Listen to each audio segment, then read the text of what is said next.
Hey, this is Mark at Motor City Nightmares. I have a special gift for you guys. I'm here with Robert Kurtzman. If you're not familiar with his name, you should be, because this guy was involved in almost every horror movie through the 80s and 90s and 2000s. He's a legend. Tell me, how did you get started doing the special effects? Well, I moved to LA when I was 19. I was always into art and, of course, monster movies and stuff. And I went out there to get some makeup training and kind of hit the ground running and started working on movies.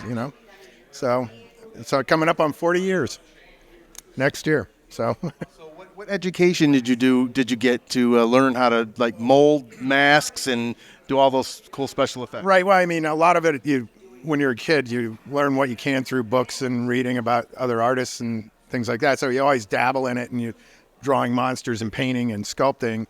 But it wasn't until, moving to LA and getting some professional training from Joe Blasco makeup school at that time. And a lot of people came out. Crognolly came out of there, Mitch Devane, a whole bunch of people went to that school. But the special effects portion of it was kind of slim. It was back in the 80s. There wasn't much training on the effects end. You kind of got the basics. But then after that, I got hired at John Buechler's, where I learned a lot from all the artists that were working with him. We were working on the Charlie Band movies at the time. So, Or before you became a professional, who was some of the inspiration for your love for this kind of work? a whole bunch of them. I mean, Rick Baker, Stan Winston, Dick Smith, of course. Then, John Chambers, we were all Planet of the Apes freak kids, that were into that.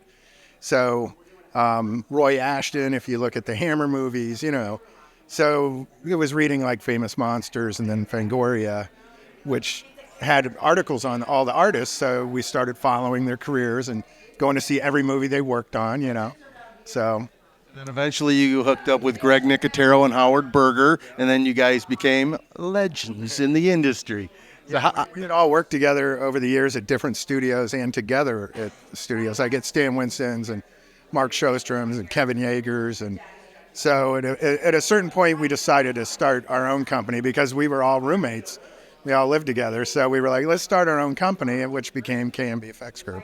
what are some of your favorite early projects you got to work on? Well, of course, The Evil Dead, Army of Darkness, Evil Dead 2, Phantasm 2, those Tales from the Dark Side, the movie. What makes those projects so favorable?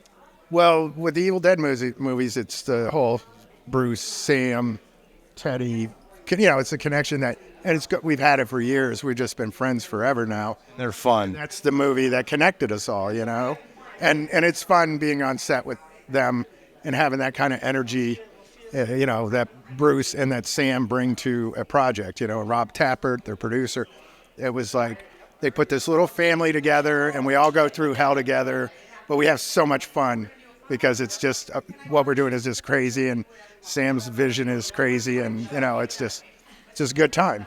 Yeah, we see you're close to a lot of the people you worked with. We watched you talking with Barbara Crampton a little while ago. She's just such a great actress, and you seem like you've got a really good rapport with them. What was it like working with a lot of the actors? Well, it's always great. I mean, first off, in this genre, it's a lot different than working on the bigger movies, the dramas and stuff. But with this genre, everybody's into it. Everybody loves the fans. Everybody's into it for the fun.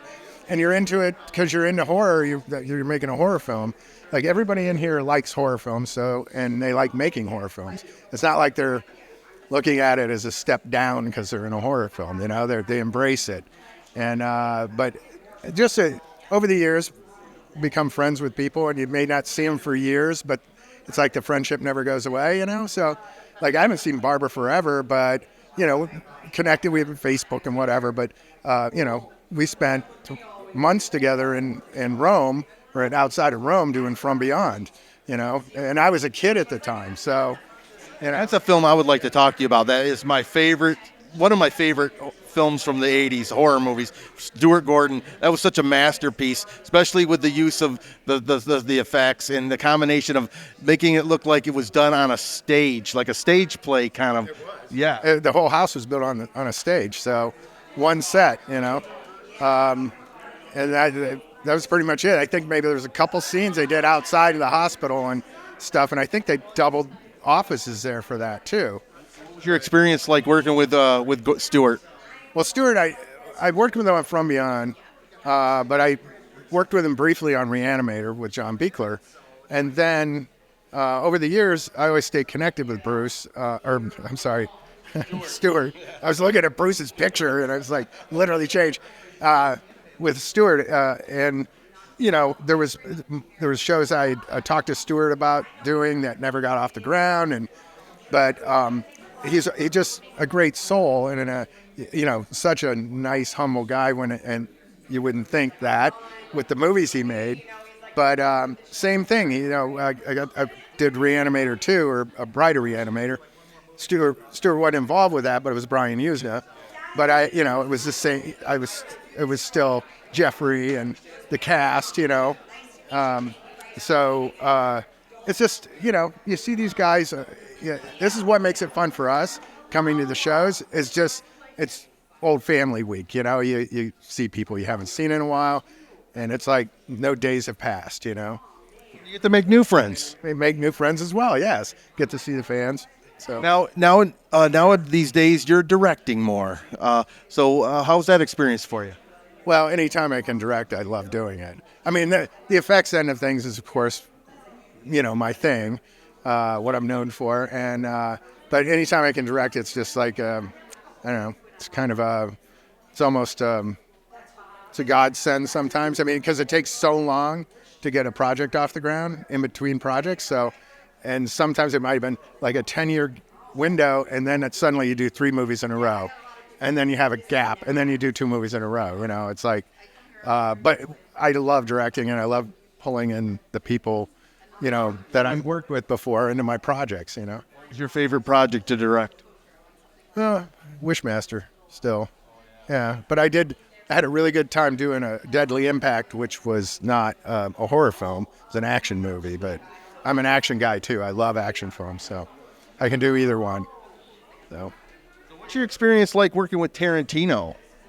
Well, initially, Dusk Till Dawn was I had written the story for From Dusk Till Dawn, and I had found Quentin through contacts, and he was at that time working, at the video store, Video Archives, and but he had given me sample scripts for Reservoir Dogs, True Romance, and Natural Born Killers. And we read them, me and my partner, John Esposito. And so we went, let's get this guy to write Dusk, based off the story that I wrote. And then we'll go out and try to get it made. So that was the first connection with Quentin. We made a deal, paid him $1,500, and the deal was I had to do the ear gag in Reservoir Dogs when it happened. So it was a kind of a trade. And then we basically became friends, and we worked, months on the Dusk script, where he would come to the studio, and we'd hang out and talk about stuff, and then he'd go away and write. And he always hand wrote the scripts, had somebody type them in to a word processor at the time, But no, we had a friendship over the years working on that, and then Dusk Till Dawn, and then the 4 Rooms. And then Pulp Fiction, of course, and stuff. Last thing I worked on with him was Kill Bill for the LA shoot portion of it. And then after that, I left K&B after that and then started my own thing. So after that, K&B's been doing all the work with him. And I rarely see him anymore. But, yeah, I don't even know if he lives in the country anymore. But he lives in Israel now, I think. So anyway. Anyways, Robert, it was a pleasure speaking with you. I want to take up too much of your time. And this is Mark with the legend Robert Kurtzman at the Motor City Nightmares.